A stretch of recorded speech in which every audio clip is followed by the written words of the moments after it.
of the United States of America and to the republic for which it stands, one nation, under God, indivisible, with liberty and justice for all.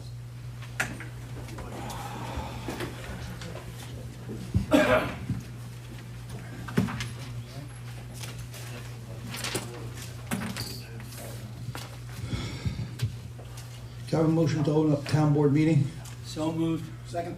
All in favor? Aye. All right, first item on the agenda is we're going to open the public hearing for all three local laws, 1, 2, and 3. Do I have a motion to open up all three of those public hearings? So moved. Second. All in favor? Need a roll call? No. All in favor? Aye. Before we begin, I'm just going to give you a brief understanding of what we decided to do. At this time, we're going to modify the laws to be placed on the November 7th election ballot. All three laws will be put on the November 7th. No special election will happen for any of the three of them. We'll modify the laws for review by April 17th, and we will address them in a public hearing on the town board meeting the 24th.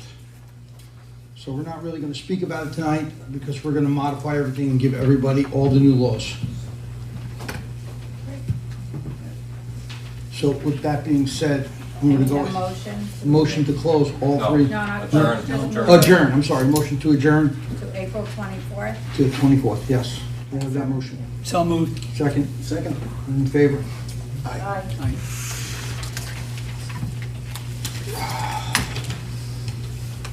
Unfortunately, there are a lot of things on the agenda that are going to change tonight at the last minute, so I apologize for that. First item on the agenda is to review and authorize the supervisor to sign the safety plan. No, there we go. Short term. We missed Oh, one I'm sorry. public hearing. Sorry, Joe. Apologize. You need a motion to open that one? Yep, motion to open up the short-term rental public hearing. So moved. Second? Sorry. I'm gonna turn My it, bad. all in favor? Aye. I'm gonna turn it over to Attorney Brady.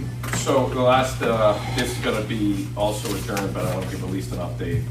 It will be, this is the last adjournment. It's gonna go to May 8th with, the registry thing slowed us up a little bit, but, Attorney Rometta and I will be finalizing this, what date did I just give you, Mary? By May 8th? But, well, no, there'll be a draft, pardon me, let me pull my calendar back up.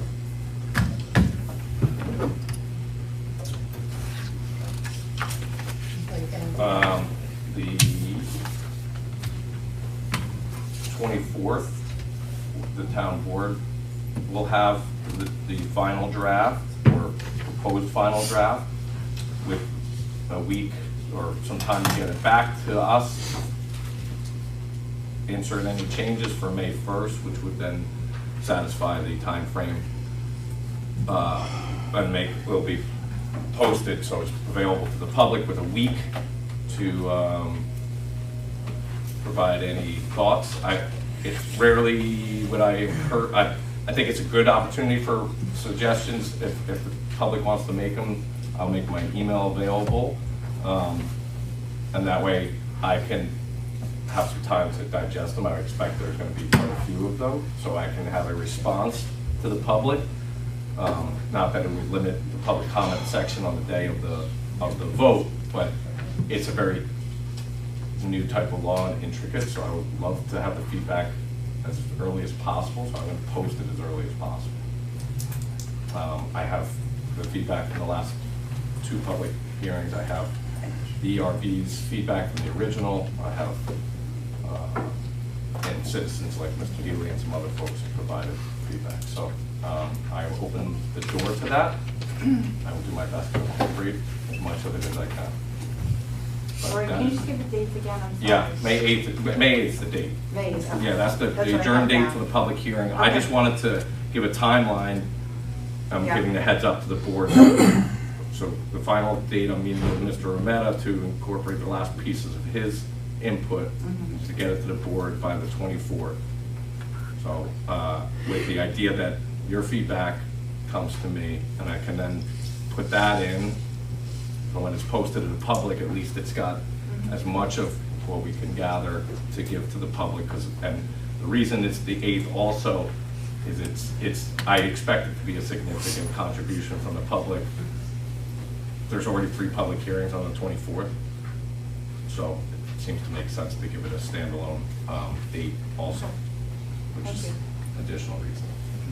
So I for the public that came out for it, you know, I'd say I wanted to post an adjournment up there, but I wanted you also to hear what I had to say. So I'm sorry if you came specifically for that and you were dragged out for that, but this will be finalized shortly. Thank you. What's your email? Rory, R-O-R-Y, @ R, as in Rory, K, as in Kennedy, B, as in Brady, ESQ, as in Esquire.com. Rory at RKBESQ.com. Thank you. Good? Yeah, thank you. Just Appreciate need it. a I have a motion to continue the public hearing until May 8th.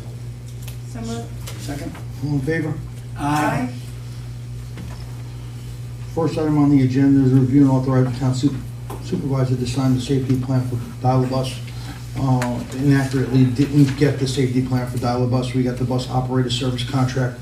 The attorney has not reviewed it. It's a pretty in-depth contract. I wanted to review it. I've reviewed it. It needs some, Right. yeah, it's significant, so. So we're gonna hold that over to the 27th. That was on the, that was the one that's like 30 pages. Yeah. Yeah, So, And it references some appendixes that I didn't have access to. yeah. yes, I haven't seen, you know, the only thing is, you know, this is, we've signed this thing. Correct. Multiple Every 2 times years, over the they years, put, right? but I didn't have I didn't have the appendices or the exhibits to see if they Yeah, match but- up. No, the only thing I was saying Oh. is that I think I heard, it was Mary, that I think said, or someone said, this particular document really can't be changed. It's like. Well, one would presume that It's coming from the, you know, from the feds down to the Correct. county, and therefore, it is what it is, but I agree. there were things that should definitely be checked. I mean, as you said. Yeah, more our relationship and the county's relationship, I think, and Councilman Cantorino pointed out There may also. come a time when we won't sign it because Yeah. of all the caveats that are in there and all the liabilities that we have. You know, it's a cost-benefit situation where maybe, so, and there have been times, many times way in the past, where we hesitated on signing the Dial-A-Bus contract. Because Yeah. we covered certain other municipalities like Chester, and actually Steve Newhouse, myself, and Doug were in a room with fur flying all over the place as to how much they would contribute on our part to service their area. So, yeah, there are things that we really should look at. Also our insurance liabilities and stuff. Okay, well. So yeah. anyway, I'll stop there. No, that's a good point. It is probably something that we should be looking at because if the funding goes away, there are a lot of people that are relying on Dial-A-Bus. I mean, you would be amazed at the amount of runs that we do on a daily basis. A lot to Chester, but a lot in Goshen too. So I think it would a lot of people would be out of service without it. So I think as a town board, we should start looking at the funding of it in the event that we ever lose the funding of it, how we can somehow get that into our budget because They do talk about the state, the federal government going through the state to the county to us. Our maximum is, their maximum is $164,000. Yeah. Well, if they pull all the funding on that, and then we sign the contract, because it says in there that the county's liability is only 164, we might be liable for the whole thing. Absolutely, yeah. And once again, Yeah. we have to look at the cost benefit of this. Yeah, I'm just saying There's that no we cap should, on us. I'm just saying that we should in the look at- contract. No cost. we should get the actual cost and everything that actually costs us to run the program because it may be too beneficial to a lot of elderly people that use it now to get back and forth to the doctor's office and stuff, Yeah. to It's a good not consider it. Well, Right, anyway, I'm gonna hold it over until the attorney gets to look at all of the yep. sections in there. I mean, we decided at one time when the cost looked prohibitive, that we would pay for private transportation. It was crazy, but we did an analysis at one time because it was so expensive and so costly for medical things. But anyway, there's a lot to it. Yeah, So you're no, I right. appreciate that. You're right in looking at it. Next item on the agenda is to review and approve the town board meeting minutes for March 27, 2025. Didn't see anything. I'll make the motion. Second, I'll second the motion. all in favor? Aye. Next item is to review and approve Lisa Cassiano as a part-time clerk, $23.50 an hour. She started about a week ago. Keep in mind that, so we had $23.50 approved in the budget last year, right? So it's not an increase in the budget. Any comments on it? Well, it's essentially, unfortunately, the other woman passed, so it's a replacement for Correct. the person Right. It's that been was in the actually budget. there. Yeah, And it was in the budget. yeah. Correct. I did meet her. Good. She's very nice, yeah. Yeah. Yeah. Well, she's the granddaughter Yeah. of our former Town clerk. town clerk that Yeah. I worked with. And her husband was Freddie Walker, who was the police chief. Yep. So she's the granddaughter of our former police chief. Yep. I worked with both of them. Yeah, she is. Good hard worker too. She's picking it up very quickly. Yeah, Great. yeah, Anything else? No, All that's right, great. so, yeah. can I have a motion to approve? So moved. Second. All in favor? Aye. Okay.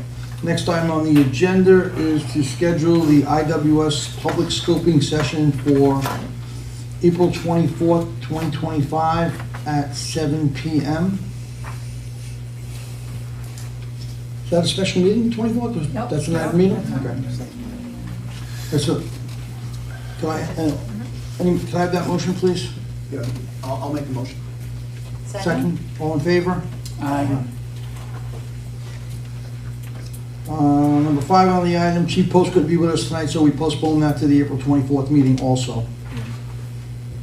And number 6, review the notice of Social Island LLC to apply for a liquor license. It's something that they do on a yearly basis. They're a seasonal place out in the Black Dirt. Nice place. Any questions on it? Yeah. So can I have that motion? In order. So moved. Second, Second? all in favor? I need a roll call on this. Good. Sorry. Councilman Gallo? Aye. Councilmember Lyons? Aye. Councilmember Cantorino? Aye. Supervisor Petra? Aye.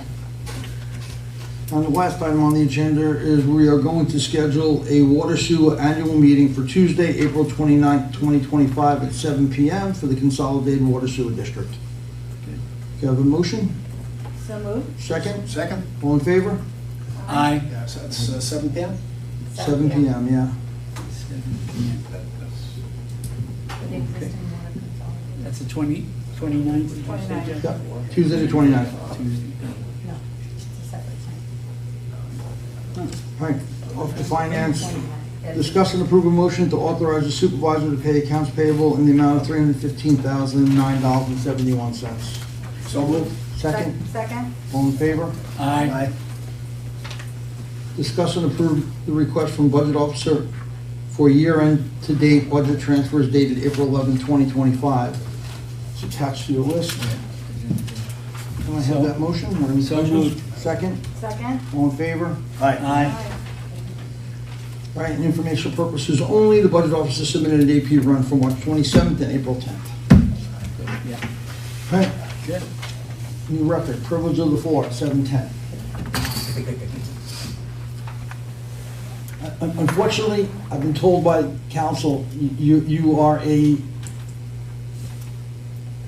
What I- is he allowed to ask questions?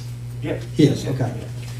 All I right, apologize, I Dylan misunderstood. Skriloff. Staying. Hi. You're not moving? She's an appointed employee.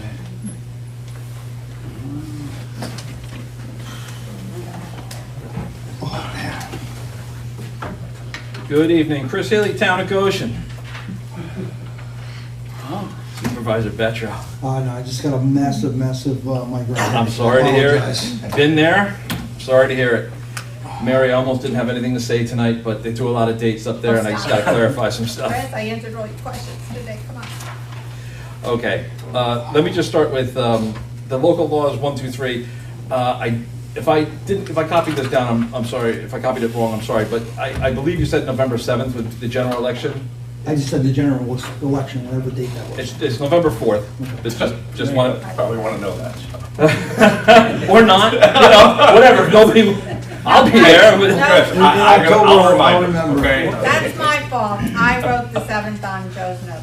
Did you, My fault. did I say the 7th? Yeah, It's you my did, fault, you Joe, did. I'm sorry. April 17th, Mr. Brady, I missed that, what that will be so far as the local laws are concerned. I got 24th as the public hearing. Oh, they're supposed to be the draft, not necessarily what ultimately goes in, but the draft that is going to be discussed at the public hearing. It's supposed to be in the town board's hands 5 days prior, 5 business days prior. Internal to them, not to the Yeah, public. not necessarily to the public. And But then- ideally, because they want to get the feedback and put up one, and then more feedback comes in, and another one goes up, so it's try to get it to them as early as possible, and then when they're settled on the feedback and incorporated, then up.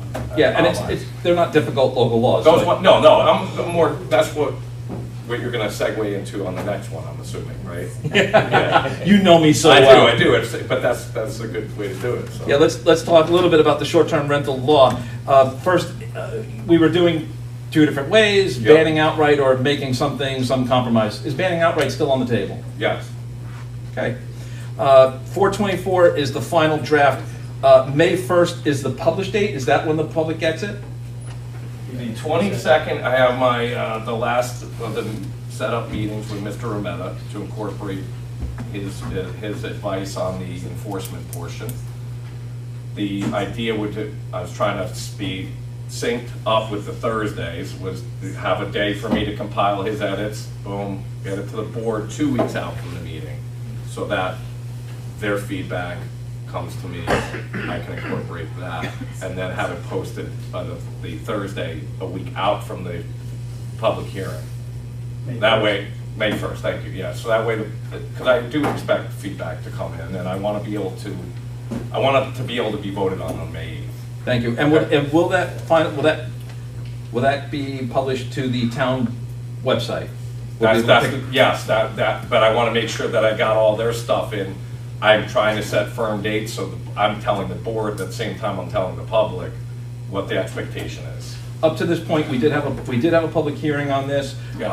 There were a considerable number of changes, and then another draft put out, and then everything was put on hold. Yes. At this point, is this draft that you're going to write, will that be the final, no other changes to it, just the public gets to speak on it? Or will No, you be able it could be adjusted right on this, I mean, they're gonna have a copy, assuming there's no material changes off, the public's commentary doesn't create material changes in it, it can be voted on as is, it can be voted on conditioned upon the changes being put in, or tabled for another 2 weeks because something is picked up by the public that needs to be addressed. So, but the idea, and that's why I know people were here for it tonight, and time is valuable, and I apologize that they're not voting on it tonight, so I'm trying to set some firm lines on it, so when people come on the 8th, there's an expectation. As a reminder, when we did have a public hearing on the short-term rental law, we had quite a few people that showed up that night, and if you'll recall, we didn't waste a lot of your time, the board's time, with individuals coming up. We did a show of hands just to show how many people actually said they would just have it banned. I do remind the board that you can't unring that bell. If you ban the short-term rentals, you can come back to it in a year or two, but once you allow them, you can't go back and say, oh, this is an absolute nightmare, we gotta stop this.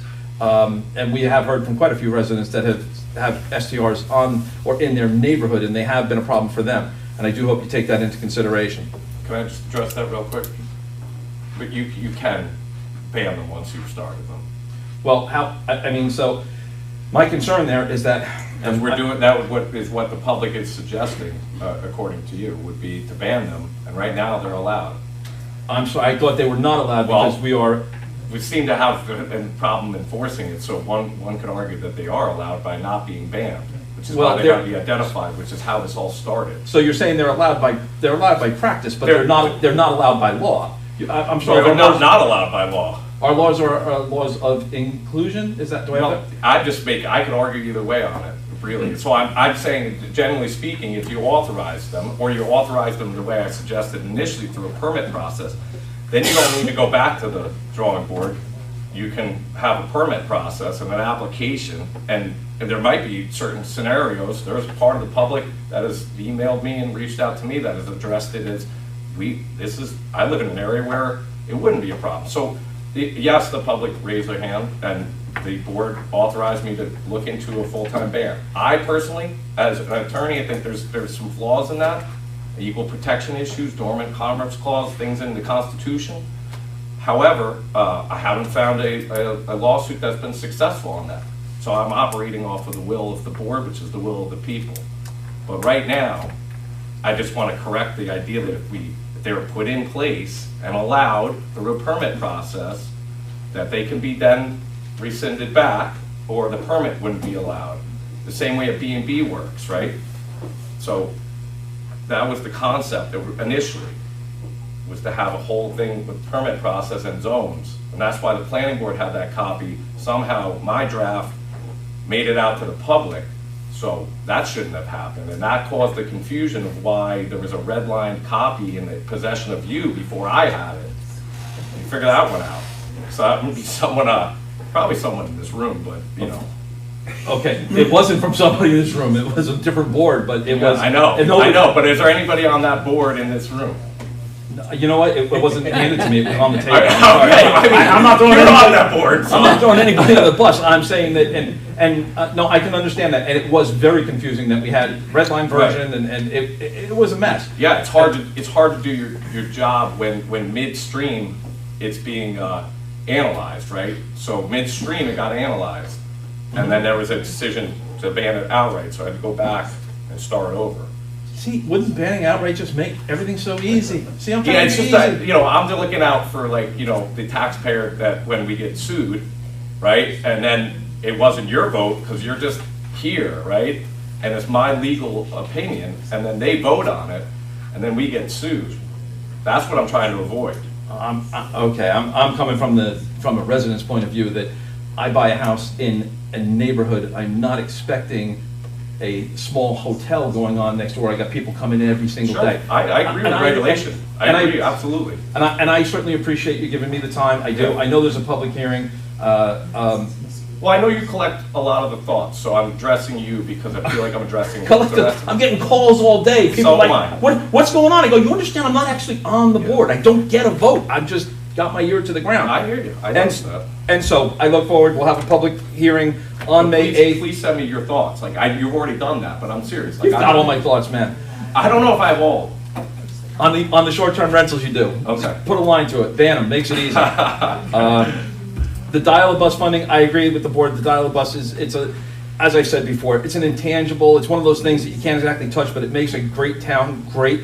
Unfortunately, when it comes to funding, I'm pretty sure Elon Musk is gonna put a line right through that item, and we're not gonna see a thing from the federal government, so gotta get a lot more on that. But as a resident, although I do not use the service, maybe someday I will, and I'm certainly, I think, again, it's one of those things that makes Goshen Yeah. a great place to live. Absolutely. So I do hope we can come up with that.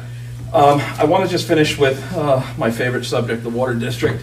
At the last meeting, Mr. Supervisor, I got maybe confused on just how this whole thing was going, and I can understand how this has changed. This is a massive project, and it's a moving target. I can understand things are going to change throughout, but just to recall, we started out with Delaware Engineering giving a presentation. There was a map, it was in full color, there was going to be lines going all over the place.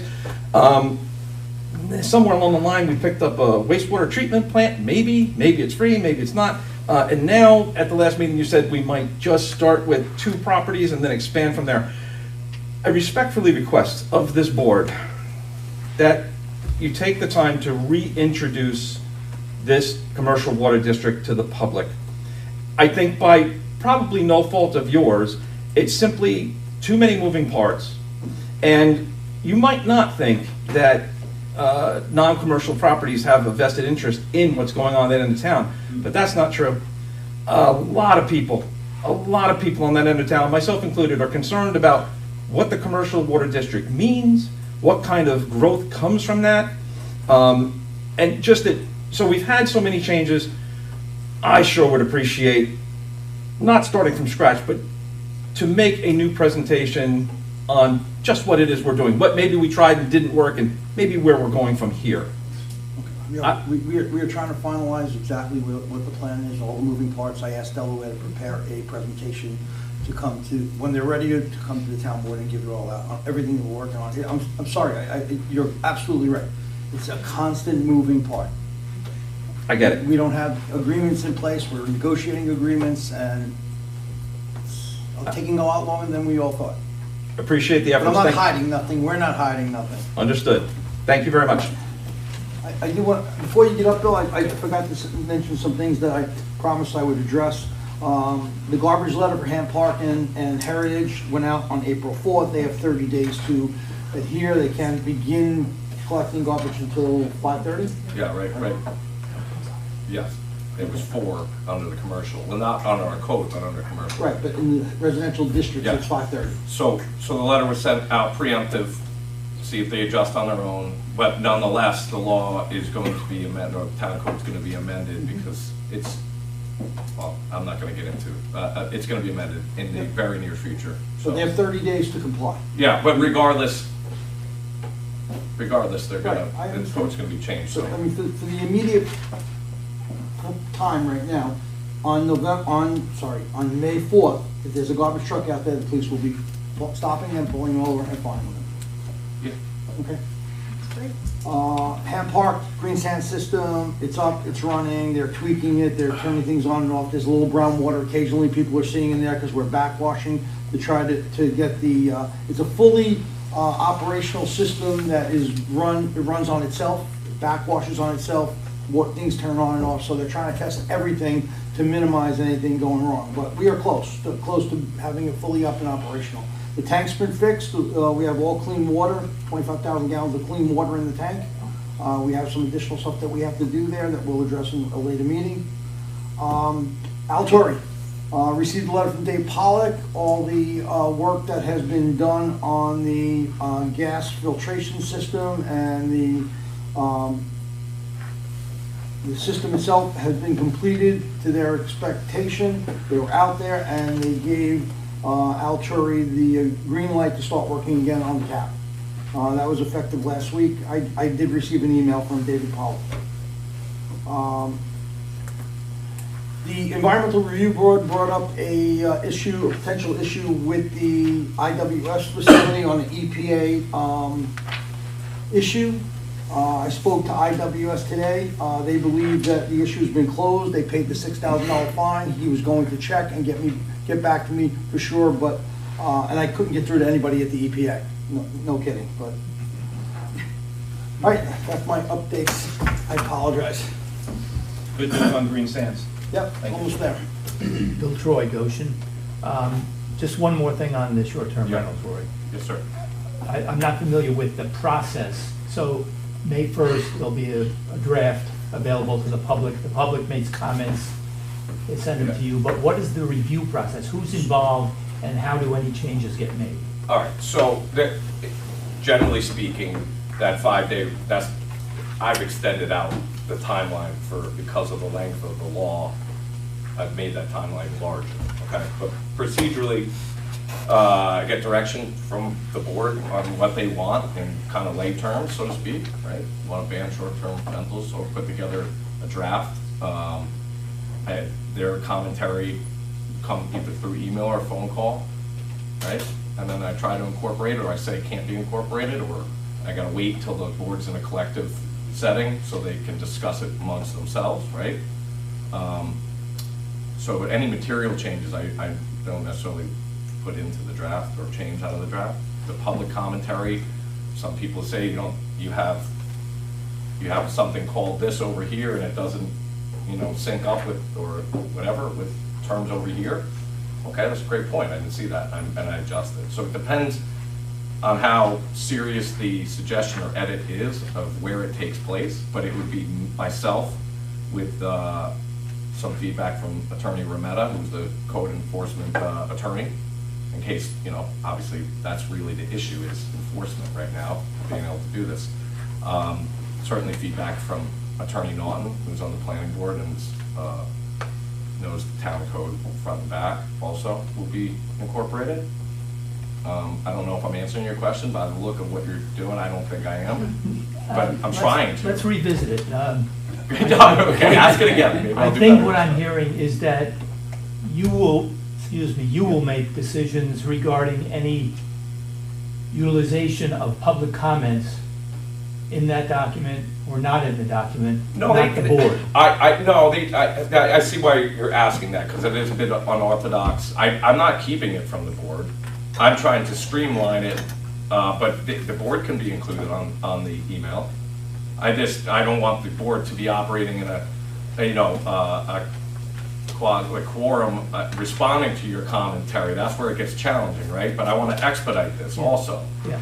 You know what I mean? So I'm just looking forward, No. having sat here in multiple sessions, Yeah, there's multiple opinions, obviously, and It's tough. I'd like to think that whatever the board ultimately sees incorporates the views of Yeah. those who have commented. I think you're seeing it. I mean, that's why why it changed Yeah. significantly, right? So I would say I would include whoever you want on it from the board, so they see the commentary. Whoever on the board wants to give their thoughts to me, that's great. I think materially, I understand where this is supposed to go. I think in the previous sessions we've had, where the full ban has been on, the public has expressed their thoughts on it. And but I just want to, I don't know, see if there's any other additional thoughts. I don't know if they're going to come, anything material would come in that would be different than what I've seen.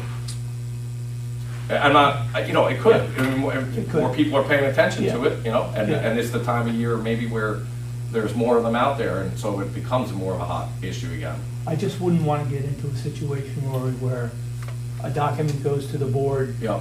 ultimately, this goes forward, and then some issue is raised, and it turns out that was already raised by the public, but it never I was seen understand. by the board. I understand that. I think that that's a fair point. Yeah. I appreciate you catching Okay. it. All right. So I revised my previous encouragement of public comment directly to me that would include the board, so that they can advise me if they have an opinion on anything that comes through. So why don't you just let it go to Mary, and then Mary can send it out to us, so it doesn't look like we're trying to make sense. Cool, that's great. All right, I revised my statement again. Chris, can you just do this, please? Just tell them. All right, send it to Mary. Both, you and Mary. Oh, You and Mary, this way Mary can send it to us, and it doesn't guys look got like we're that? trying to circumvent. all right, thank you, Bill, for catching that. That's a good catch. Thanks, Bill. Floor is open to anybody else who'd like to speak? Steve? Sure.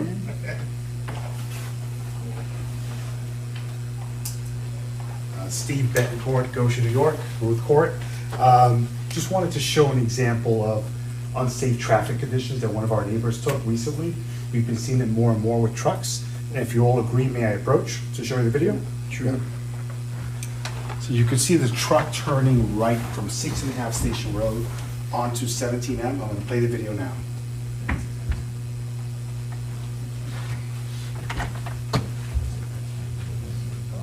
This is on 17M. Yes, turning from 6.5 Station. He's going all the way around to the westbound lane, to the eastbound lane, on the shoulder, around a car that's waiting in the turning lane.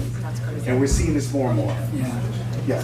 6.5 to. Yeah, let me just hit play. 17. You have my cell phone, right? Yeah. Yeah. So it's just, as you examine and allow applicants to bring in businesses on 17M that involve trucks, big trucks, this is what we're seeing more and more. And figure out what they're doing on 6.5 Yeah, so I'm Station just Road saying, to what are you begin doing with. on 6.5 What the hell is Station he Road? doing on Yeah. 6.5 Station Road? Yeah, I saw a truck that big trying to turn from 17M, make a right onto Ruth Court, and he had to back out. What the heck's going on?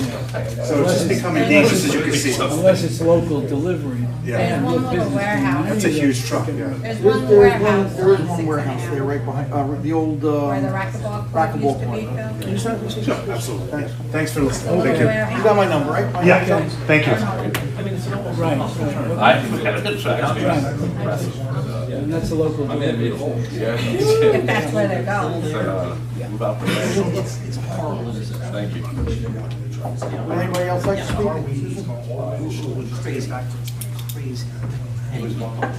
No, thank you.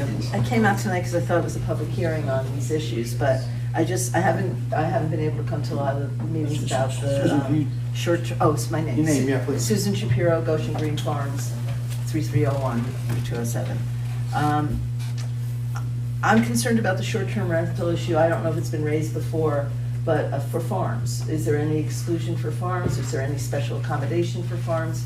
Because, you know, sometimes we have rentals that supports the farm, and that, you know, sometimes you don't have long-term rentals and you need short-term rentals. So is there any accommodation that you're considering? I hope you would. But your farm, somebody lives there, so you would be more of a bed and breakfast than an Airbnb. No, but there are two different lots, and not necessarily. No, I don't think it works as an Airbnb there, because they're separate homes. And we have long-term rentals, and then sometimes we have short-term rentals. It changes. What do you depending- deem in your, because there's a definition of short-term rentals that the state has crafted, which I still have your email from. Yes, I'll please share send- that. Yeah, you got it. But I would hope that, not just for me, but other farms, that you make an accommodation. It's really hard to make a living as a farmer, and we need every avenue of income we can. So I'm asking not just for myself, but for the few farmers that remain in our area to help us out, please. But my question is, does anybody live on your farm? Yeah. Full-time, yeah, so do you? I live part-time on my farm. Yeah, so that would fall, I believe it would fall more under a B&B than it would be an Airbnb. That's right. If you live. I'll forward Mr. Okay. Shapiro over what I have. and But not all section. farms, not all farms. Understood, Yeah. yep. Okay, thank you. Oh, and the other issue, so this was a public hearing on these local laws. But we're not having a public hearing, so what's, To be continued to the next meeting because we need to change we need to change the three laws to extend it to the general election in November. It was originally set up for a special election. A special election. Okay, but there will be a public hearing. Yes. Yeah, they're just adjourned. Okay. Yeah. Thank you. Thank you. Deb? Okay, Yes. so, April 17th is what meeting? I kind of just need some clarity here, please. I don't think there's any meeting on April 17th. What is April 17th? That was mentioned in May 8th, was mentioned as. We're gonna have the modified laws Modified. ready by April 17th. Got it, for the board. okay. I'm gonna talk about a couple things. So, you know what happens when you open up sewer districts? You open up for high-density housing. We have to really look at, right now, the way we've maintained our rural integrity here in the town by controlling growth by the actual perk tests that we can do on a property. If you want us to look like Spring Valley or Rockland County, we continue to do these sewers. I grew up in a little town named East Meadow, Long Island, and there we had farms till they opened up sewers. We went from having cesspools, and as soon as that happened, we grew like unbelievable. It's right now, you know, you can't live on. You have to get out of there because the prices are so high. But the density, the high density opens up to, you know, high density housing, and you're not gonna stop it. It's gonna grow. It's gonna be, I would really consider. So we had, just if I can, I know you have other things to say, but I just want to talk to you about, we had a meeting today exactly on this, myself, Okay. Phil, Sean, our Hoffman, Okay. and Kelly. Is this on? Our Norton. attorney, yeah. Okay. Yeah. So we had a meeting today, a Zoom meeting on the floor, so we're talking exactly about this. How do we make sure that we eliminate all types of residential housing in the industrial, commercial zones? Okay. And we're working on a plan, or Kelly's working on a plan for us to adopt. First, we'll have, give it to the general public for them to look at, but a way for us to adapt that so that we guarantee that we have no residential high-density housing in these commercial zones. Okay, yeah, back in 2000, when we did the master plan, they originally, but you can't say this and then, yeah, I'm gonna bring up Legoland again, okay? Because you can't say this have a law that says 9710, no amusement, all amusement parks prohibited in the town of Goshen, and then have Rick Golden come here and tell me it's not an amusement park, it's a children's theme park. And you guys all voted for it. Shame on you. Anyhow, Not all you especially, guys. yeah. So, anyhow, so just, you're saying that you want to make it solid, that you can't change it, but if you call it something else, maybe, you know, rose won't be a rose, even though it is a rose. Well, We're Okay. gonna put together a plan and give it to the general public. You'll be able to have time to Okay. comment on it. And there may be things that we miss, and that's the purpose of everybody in the public looking at it, to try to get their opinions in on it. And if their opinions make the law better, then we're gonna do it. Okay, another thing I want to look at here. Farm worker housing is approved in New York State agricultural districts for farms. So, Susan, if it's a farm worker housing, it's covered by New York State Ag and Markets Law 25AA. Look that up, we are allowed to have farm worker housing, okay? If anything, I would expand on actually the size of it. I think it's like 900 square feet. So, you know, it'd be nice if we had a little bit more, so maybe I could get maybe a family on my farm in farm worker housing to help me on the farm, because I'm dying with help around here. So, We all are. and, you know, if they would allow these guys to get ITIN numbers quickly, maybe we could get them legal and have them paying taxes too. There's also, let's talk about these local laws, the introductory for, you want to extend your term from 2 to 4 years. Okay, I want you to have term limits. I don't want to see another Doug Bloomfield in here for 12 years. That is absolutely ridiculous. I think if you're going to extend those, you should do term limits, please.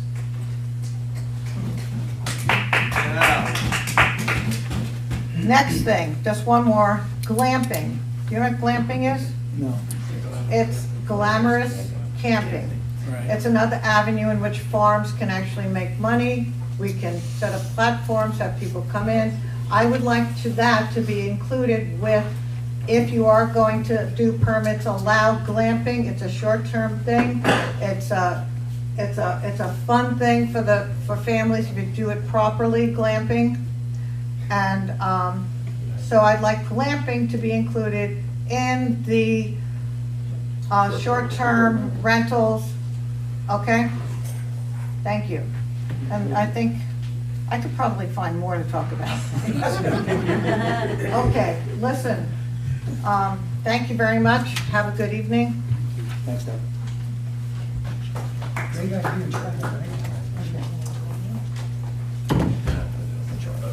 Sure, Neil. Thank you. Neil Heller. Rory, I think on March 13th, you were not here. And I think that... I was. No, it's okay. But really, my concern is that I think that we improperly, we did not open the public hearings that night, and therefore we could not have continued those public hearings to a date forward. I think that ultimately what I really am saying, I think that number 1, 2, and 3 on here have to be republished as though they're new. I'll check into that, I appreciate it. Even tonight, what we said for those 3 was that you're going to adjoin them, in which case you're really not adjoining to continue going forward. You continue the public hearing until another date. You don't adjoin. So I think it did say that on number 3, and I assume that number 3 was a legitimate public hearing tonight. But I think the first 3, all you have to do is just republish that to be proper. I'll look at that, appreciate it. Okay. I think that my concern with number 3 is that I think you probably have made, or are going to have, substantial changes to that as to The short-term rental. the short-term rental. I think that there are going to be substantial changes. I think that expecting anybody to do that in 7 days is going to be a lot of the public hearing. I understand. I'm trying to, I don't know what else to do, because I feel like every time it's gonna loop like that. No, so I was going to say, the ideal answer would be, from my point of view, would be to have that out to the second meeting for the town board that month.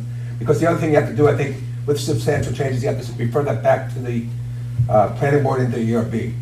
So you will not have those by the 8th anyhow. All right. That's fair. It's just a suggestion. No, I appreciate it. Okay. I want to get it right. On the social island, is that gonna be that limited alcohol thing? In the past, they just had like canned beverages there. I assume that's what they're gonna do. I think they have festivals there, they have liquor trucks that come in, outside, third-party liquor trucks that come in, Okay. you know, beer and, you know. It's really not a full bar or anything, it's. No, I don't think they own it, I think that they file for a liquor license because they have outside vendors. And I think it's on a very limited basis, not Right. 20. Yeah, they do it every year, they do the Right. seasonal one, so she was trying to cut it short. But what this was just notifying the town board Yeah. that she applied to the liquor authority. I think they started a long time ago when I was here, and it was, you know, basically 6 times a year, whatever the number was. Yeah. It's very limited. Okay, thank you. The IWS, I think that, that public hearing, I think is, I would really want to encourage the public. The IWS thing for the scoping document, you really have to look at this. That's going to be what the town board decides they have to look at in order to do their expansion. So if you don't get it there, and they are not told at that point in time what they have, that study certain things, they do not have to do that again. This is kind of the drop dead time for them to do the scoping. At that meeting on the 24th, the town board's gonna vote on the scoping document, I guess, at that point in time, they certainly can. And if it's not as part of the scoping document, IWS will not have to study that going forward. Okay, thank you on that. I think on the whole question about whether or not we can eliminate things or not, certainly back in 2003 or 2004, when we made major changes in our zoning, we had a number of things that people were controversial for some people, and we actually fought that, and we prevailed every time. We did not lose anything when we changed that law. And if we wanted to do short-term rentals, I have no doubt that we could prevail on that. As Rory said, he has not seen anything where people have fought that and have won. So I think that the answer is yes, we could do that if we wanted to. And this is the question with this one. I think the other I think Rory kind of alluded to it, but ultimately, the people who vote on the final form of the law is going to be the 5 town board members. I think they're going to listen to all our input, they're going to listen to all our comments, and they're going to decide what the final form is. After that, nobody else gets to change it. Okay, so ultimately, the answer really is the 5 people on the town board are the ones who do make the final form. But it's not our decision, it's a gathering of all the information that comes from the general. No, I realize, I said I think you're gonna take all the information coming in, but ultimately, the responsibility or whatever falls on the 5 of you. So that's where it really comes down. That's on any law. Yeah, no, I agree. Any I'm just trying to explain that. Yeah. We don't, Yeah. just because we say something doesn't mean you have to include it. Correct. Right. Correct. I want people- But it is our job and our goal here to make sure that we get all the comments from the public in here, Yeah. good and bad, and evaluate them Sure. and incorporate them into. No, I agree Yeah, I entirely. don't want to gatekeep them, so get them to Chris Healy, he'll synergize everything. I agree with the town board entirely. You're gonna be the one, and I think you are Yeah. taking all our comments, and I'm not faulting the Absolutely. process. I'm just, Yeah. want to make people understand that ultimately it comes down to you. And the other comment you had tonight was about the garbage trucks. And you mentioned, I think, only 2 of the, you mentioned Heritage, you mentioned Ham Park. I assume it's also gonna go to Arcadia and everything else. All of them. Okay. Yep, all residential. All residential subdivisions? But, yeah, but it was happening in those 2, those were the ones Yeah, that. I just want to make sure we're including. Not just everyone. subdivisions, the entire town. Okay, good. Yeah, so Arcadia Road, any Yeah, road that you live good. on. I live there too, and I'm happy to hear that, but, okay. All right, thank you. I think that's all of it. Thank you very much. Thanks, Neil. And Neil, the scoping document is online. Okay, good. And I assume that the ERB will look at the next time, at the next meeting. Thank you very much.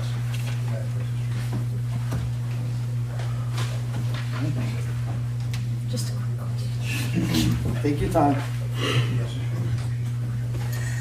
Anna Wildrick, Town and Goshen residents. At the last meeting, I asked you about proposing a building moratorium, and you asked me for what reason. The video Steve showed you tonight is part of the reason, to wait until after the traffic study is done. What Steve showed me tonight falls more in line with doing a GEIS traffic study town-wide. Moratoriums on building, you have to look at why you're like, you have to look at what you've done in the past for a moratorium. So we built 10 warehouses. Now we have all these warehouses that are causing things like this. Then you can put a moratorium in, but we haven't built anything yet. So we have to look at it. I mean, I'm a firm believer that we need a townwide GEIS on traffic. Traffic is a nightmare on 17. I know that. And I saw on the board that it's proposed. Oh, yeah. Correct, and we Absolutely. received $197,000 in for a traffic study, and it just went out to bid for both the townwide and the comprehensive plan. But yeah, that's definitely something that we need to look at. 17M is a Disaster. nightmare. It's out for bid right now. But as you can see, the great state that we live in, they started a project down on Route 94, and the governor just pulled it back because there's no money for it in the budget. So everybody that's thinking 94 from Warwick all the way through to Chester is going to be repaid this year. Not happening. We can thank our Hold back. president for all the funds Yep. not being there, Yeah. Yep. him and his pal. Thank you. But I agree with the public will see that product once it's done. We're out for an RFP right now to find an engineering firm that's going to do the townwide study. Okay, thank you. Neil? You wanna go? Go ahead. You sure? Yeah, I'm sure. Thank you. Hi, Sal Labruna. Sal, how did we get you out of the bed, huh? You know you like to sit and look on TV. How did we get you out? And my wife is watching this at home. I was in my pajamas. I was done. I just wanted to come down and talk about the short-term rental law really quick. I've watched the meetings, and I'm interested in the public's comments. Mostly because I was on the Village of Goshen Planning Board, and we passed a short-term rental law. And one of the most important parts of that law that I wanted to stress was that I have it here before me, is there is a provision that says only owner-occupied property may be used for short-term rentals. And I think this short sentence is key to making a law that both prevents all the bad stuff, but allows people to do stuff that you don't really want to ban. Yep. Because if you just ban short-term rentals, it bans a whole host of things that we really don't want to ban. The primary concern that people were coming out meeting after meeting was these places where a person or a group of people are buying a home, not living on site, and just renting it nonstop. And that's the problem.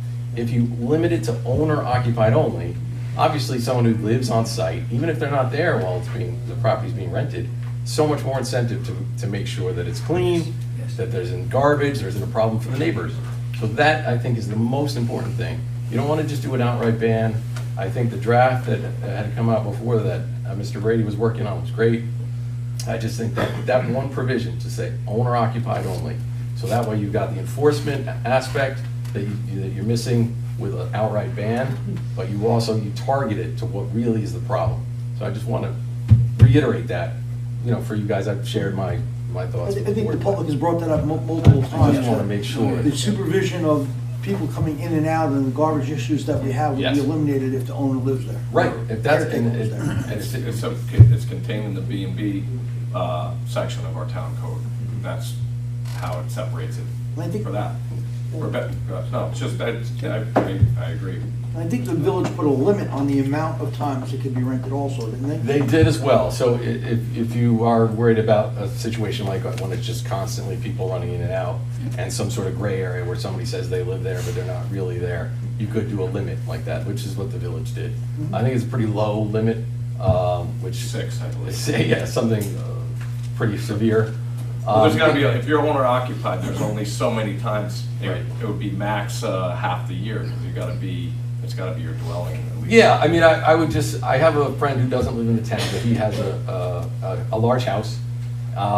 His kids moved away, and there's a big site, he's sectioned off a portion of his house, and he uses, I don't know if it's Airbnb or some other app, and he's short-term rental, and he has people stay, and not all the time, but a good portion of the time, and more than 6 times a year.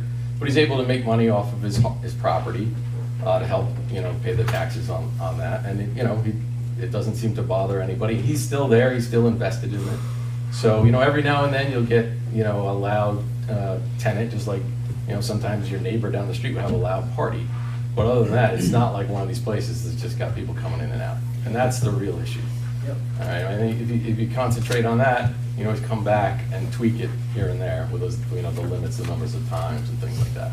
But if it's somebody's house, You know, I mean, I would never do it with my house, let somebody stay there, but people do it, and it helps, you know, help them earn a little money from their property. I don't think we should ban that just because of the bad behavior of these other people that don't even live in our town. You know, they're just using the properties as investment, and they don't care about the neighborhood and things like that, so Agreed. that's just my. Do you know how it's working out with the village? You'd have to ask the, you know, check with the building department, you know, the number of people that have applied and things like that. I don't know for sure, but it would be, you know, worth the call over. Again, just to reiterate, see, you know, it's like you have to have a delicate balance. Because of a ban or something that's really severe, you're gonna get people that are ignoring it. So yeah, you can go after them, it creates a problem. But you want to encourage people to be, you know, registering these places inspected. Because if people are like, this is too strict, I'm not gonna, you know, bother to get my permit or get my place inspected, then we'll worry about people's safety. You know, if it's not inspected, you know, it could be very dangerous. There's been some cases of some people that died in fires in illegal Airbnbs because they weren't inspected, no smoke detectors, you know, simple things. So I know, I understand the back and forth. It's sort of, there's a lot of factors, and there's it's a lot to take into consideration. Then the glamping thing is another one. I didn't even think of that one. That's a new one. Like, I would be all for allowing that. But again, now you gotta incorporate I that. had tents in the original. Yes, you did. Thank you, Neil. I didn't even set that one up. That was, So well done on Yeah, that. But yeah, there's so many things you gotta think about. But I think as long as, I not just claiming, so. like the sentence right there, very clear, owner occupied only. It'll help a lot. Does that mean the owner has to be there while those people are there? It depends. It's really up to who drafts the law. In the village, it just means they have to own it. So if somebody goes on vacation once a year and while they're gone, they Airbnb or whatever app they use to have somebody rent it while they're gone to help pay for their vacation, you know, they're not on site while it's happening, but it's owner occupied. So that's the difference, owner occupied versus. And there's also accountability Yeah. as well. Right, well, right, when it's someone who's outside the town, you've heard all the stories, people say they can't even get anybody on the phone, nobody knows how to get in touch with these people. Obviously, if somebody lives there, we know where to get them, you know, we know where to find them. Could I hop in just to clarify? So again, this definition is tied, it's in the town code under 59-2. Owner occupied includes physical possession by the owner and/or his family, or technical possession by retention of title and non-relinquishment of possession to someone else by rental or otherwise. That's tied into the B&B portion of the town code as well. So just something to. But that doesn't sound like it requires that the owner be on premises when No, guests are I don't think that's what Mr. Luna was suggesting. I think it's not owned by a corporation or an entity, one, that's part one. And this, I mean, it's somewhat vague, it can be tweaked, but. My previous attorney in a condominium in New York City, his interpretation of New York City's rule was that the owner had to be on premises. Right. Which makes it kind of tough to rent out one-bedroom apartments. That's why a B&B is theoretically allowed here, because there's a person present, right? And in the B&B section, it expands upon owner occupied, and that the person needs to be present there. So, Well, and either. I think the general public, when they talk about owner occupied, they're talking about an owner occupying it. People are in I there. don't disagree. This is not rocket science. I mean, that's what owner occupied means to me. Well, And but your code, I but your understand. code says No, what it says. so, I understand, but I'm yeah. talking about I agree putting with in you. a new agreement. Right. And this is Yeah. what people are looking for. And I this is, wholeheartedly agree, but It's my interest. in I the bed and understand. breakfast section, it expands upon it, so it's not, it clarifies that point, I guess. Yeah. Or at least that, and that's really the only part that I know of where it's utilized right now, at least for purposes of what we're right. discussing. Like going forward, I think that's what we're talking Yeah, about. I agree with that. Yeah. Thank you, Okay. Sal. Thanks, Sal. Thank you. Thank you. Anybody else like to speak? Neil? I think Roy maybe could help out with this, but I think that the idea of having a moratorium does not require that we wait until something's happening already in town. It's generally could be used to study something to know whether or not we want to allow something. We had a moratorium back in 2002 We did. to 2005 almost. It was about a 3-year moratorium. And during that time, we spent a whole bunch of time, and I realize you're doing it for the, and so we spent a whole bunch of time studying various aspects of the community as to what we thought we needed. At that point in time, I think our biggest concern at that point was really the number of houses that were being proposed. I think at that point, we probably had 2,000 houses on the books to be developed. So I think we really don't have to wait for, if we want to call it damage to happen, we don't have to wait for that to happen. We can do it ahead of time. But we have to do it with the purpose of planning on studying something that's going to be impacted because of that. We can't just say we want to put it in for, and we did it for solar, I think. We did it for solar farms. And we may have done it for we did it maybe for battery storage, and we may have done it for telecommunications towers, whatever. Anyhow, I think we can do it, and so I think it's just a mistake to say that we can't do it ahead of time. I'm not advocating for it, I'm just... But I would look to understand, what are we looking at? What's the moratorium for? If we want to have a more, I think Anna wants to look at a moratorium to stop warehouses, I'm assuming. Is that correct? No, everything that's going on 17M. So stop all, well, that's all commercial, so whether it's warehousing or any kind of growth on There's just 17M. there's room for it. There's just nowhere on the road for it. Yeah, so that's traffic then, looking at traffic, okay? Okay, anyhow, I'm not pushing the idea of having a moratorium, I just That's want what to... we are doing, Thank we you. are doing a traffic study. But before you approve more plans, that should be done first. That's what I'm suggesting with the moratorium. So we do have, I mean, every development that comes in here does an extensive traffic study, so that's being incorporated into what we're looking at also. Numbers, not what their, what their deciding factor was that came out of their traffic study. But yeah, we are doing it, so I don't know if there's a need for a moratorium on it, but we are doing it. Bob Smith, Goshen. Joe, about 6 or 8 years ago, I was here and I asked how many roads are being considered for future expansion. Rick Golden was the attorney and said there was not one new road under consideration at that time. So I don't know if anything's changed, but as of 6, 8 years ago, there was not one new road proposed. I don't know of any new roads we're proposing. Do you? No, but I mean, you're Expansion talking about all these traffic studies. What do? They tell you, yeah, there's traffic. Well, I mean, yeah, basically, they tell you also how to mitigate the traffic. We could all What tell. 17M needs, and we can't do it, it's not our road, what 17M needs to be widened to. Well, that's what I mean. So you have a traffic study, you say there's a lot of traffic on 17. Yeah. No, there's, Yeah, then you give it It's over, dangerous at you give it over 17. to the state, and the state says, okay, but we have no money. It's dangerous at 17A in Houston. Yeah, no but you kidding. need to study, because the town, the complexion of the town has changed. There are a lot of new subdivisions and a lot of new traffic at traffic intersections, which have now become very, very dangerous. Right, because but I of mean, all what do you traffic. do about it? That's all, well, the traffic, what do you? Enforcement, make like, But turning what Steve lanes, you just put- said, what Steve just said, maybe on Huntley Road, we have to make it no right-hand turns to tractor trailers. Yeah, or turning lanes, or whatever it is, but you need to know what's happening with the traffic. I mean, that's really critical. Yeah. So. I think a couple spins around town and Well, they have, anybody could but tell for you what it safety was. reasons, we have like $196,000 grant, so the state thinks it's pretty important. No, I We just think think, it's every, fine. like you said, Yeah. every time you get a new development, you do a traffic study. For that development. But you So don't what- know how what it that- what does that interfaces. mean? Well, you don't know how it interfaces with the rest of the other part of town. So that they people do a will be traffic going study to. for the whole town or just Yes, for that this will development? be a townwide. We're doing it traffic. for the whole town. Yes. I know you are, but you said every time there's a new development, we get. They do it for their development. entrance way into their property. Right. Just So they that have to one, study. Yeah. just that one entrance. Right. Or just right in their neighborhood. Yeah, Right. they look at all the traffic up and down the road. Right. Neil's gonna comment and tell you exactly what it is. I'm sorry. Yeah, we have done this, and it's not just in front of the thing. Anybody who's gone to the planning board, I'm just speaking from the planning board. Anybody who's been to a planning board realizes that we also look at intersections going out so far in either direction.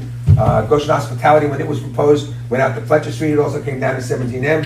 The biggest ones we've had right now are the 2 RDM warehouses, who did do a traffic study, rather extensive, and they came up with these turning lanes right in front of 17M. Right. Or I think they may have come up with extra lanes there, actually.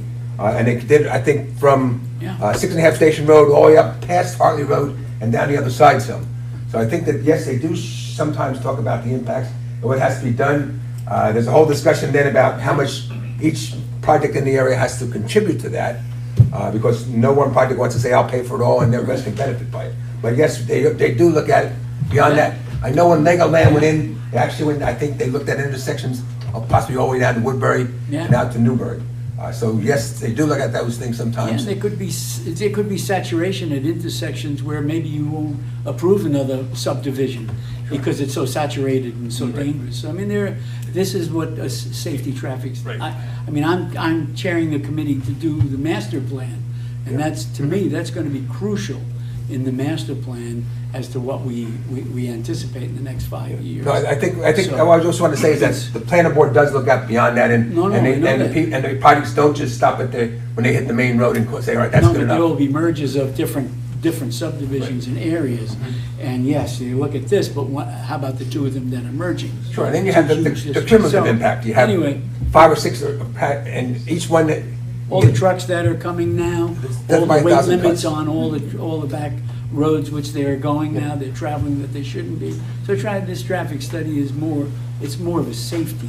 It is, and that's sanctioned by New I York mean, State. the issue that you have Yeah. when you do a traffic study on 17 and it calls for a secondary lane, that the state's not gonna do it, it's very, very No. gonna find a developer that's gonna wanna pay the cost of that, so you have to find, it's a fine line. Yeah, yeah. I got one other question, if I could, if nobody else is going. I think it's for Rory or Joe. Short-term rentals. One of the reasons for the delay was the county is going into a registry. Correct. Do you know anything more about the registry? Is it just that they have to register?